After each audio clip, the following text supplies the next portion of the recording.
2047 కల్లా ఈ దేశాన్ని ఆక్రమించాలి అంటే ఆడపిల్ల మాత్రమే లక్ష్యం. ఎందుకంటే ఆడపిల్లకే వంశాన్ని ఉద్ధరించగలుగుతుంది. కాబట్టి అలాంటి ఆడపిల్లని హిందుత్వంలో నుంచి దూరం చేస్తే హిందూ జనాభాను తగ్గించవచ్చు. హిందూ జనాభాను తగ్గిస్తే ఆ తర్వాత హిందూ దేశాన్ని ఇస్లాం దేశంగా మార్చడం చాలా ఈజీగా అయిపోతుంది. ఒకటి వాళ్ళ ఆక్రమణకు చేయాల్సింది ఒకటి భూమి, రెండవది స్త్రీ. ఒక పక్క నుంచి భూమిని ఆక్యుపై చేస్తూనే ఉన్నారు. మన ఆలయంలో ఒక దర్గాల రూపంలో వచ్చేసారు. అన్ని రకాలుగా ఈ రోజు మనం ఆలయంలో ఏదైనా పూజలు చేసుకోవాలన్నా వాళ్ళ పర్మిషన్ తీసుకునే దుస్థితికి తీసుకొచ్చేసారు. నెక్స్ట్ ఇప్పుడు అమ్మాయిలే టార్గెట్ గా ఉన్నారు.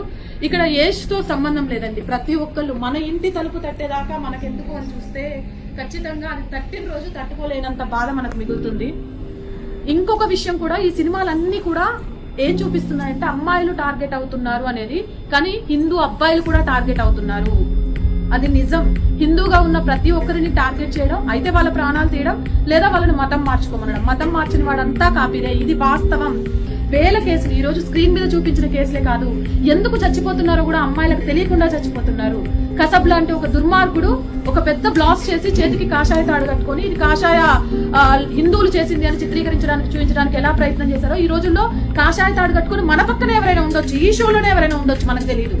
అలాంటి వాళ్ళ మధ్యలో మనం బ్రతుకుతున్నాం. ఒక్కటి మాత్రం గుర్తుపెట్టుకోవాలి, పుట్టింది హిందూగా పుట్టినాం, చస్తే హిందూగానే కావాలి. అంతే తప్ప హిందుత్వాన్ని వదిలి చచ్చే ప్రసక్తి లేదు.